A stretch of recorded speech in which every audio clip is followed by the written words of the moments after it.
आकाशवाणी नागपूर हेमांगी कुलकर्णी आपल्याला ठळक बातम्या देत आहे।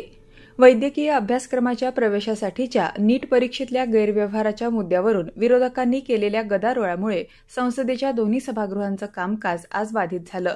लोकसभेत कामकाज सुरू होताच विरोधी पक्षनेते राहुल गांधी यांनी नीट परीक्षेप्रकरणी चर्चेची मागणी केली।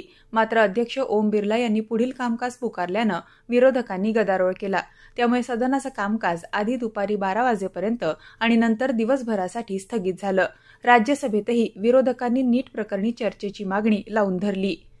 नवनियुक्त लोकसभा अध्यक्ष ओम बिर्ला यांचं शिवसेना उद्धव बाळासाहेब ठाकरे पक्षाच्या खासदारांनी आज भेटून अभिनंदन केलं।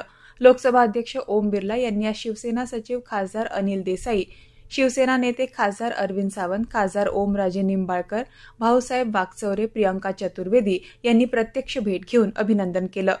पुणे पोस्ट कार प्रकरणी आज विधानसभेत चर्चा झाली। या प्रकरणी गृहमंत्री फडणवीसांनी सविस्तर माहिती सभागृहात दिली। कुठल्याही पबमध्ये वय न तपासता प्रवेश दिला तर पबचा परवाना रद्द करण्यासोबत फौजदारी गुन्हा दाखल करण्याचे आदेश दिल्याची माहिती उपमुख्यमंत्री देवेंद्र फडणवीस यांनी लक्षवेधी सूचनेवर चर्चेदरम्यान दिली।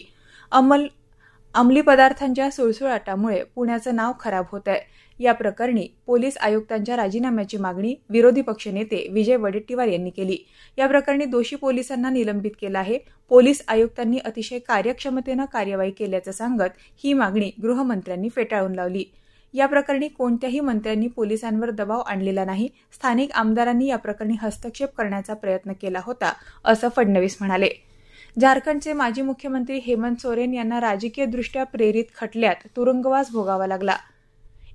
149 दिवसांच्या लढ्याला आज न्यायाचा मार्ग मिळाला। सोरेन यांना न्यायालयानं दिलेल्या जामिनामुळे सत्याचा विजय हा जास्त दूर नाही अशी भावना दृढ झाली आहे। एनडीए सरकारकडे आमची मागणी राहील की सूड भावनेनं कोणतीही कारवाई न होता संविधानानुसार लोकशाहीची भरभराट होईल अशी कामगिरी करावी, अशी मागणी राष्ट्रवादी काँग्रेस शरदचंद्र पवार पक्षाचे अध्यक्ष शरद पवार यांनी आपल्या एक्स खात्यावरून केली आहे। T20 क्रिकेट विश्वचषक स्पर्धेचा अंतिम सामना उद्या भारत आणि दक्षिण आफ्रिकेदरम्यान होणार आहे। बार्बाडोस इथं होणारा हा सामना भारतीय वेळेनुसार रात्री 8 वाजता सुरू होईल। याबरोबरच हे ठळक बातमीपत्र संपलं। नमस्कार।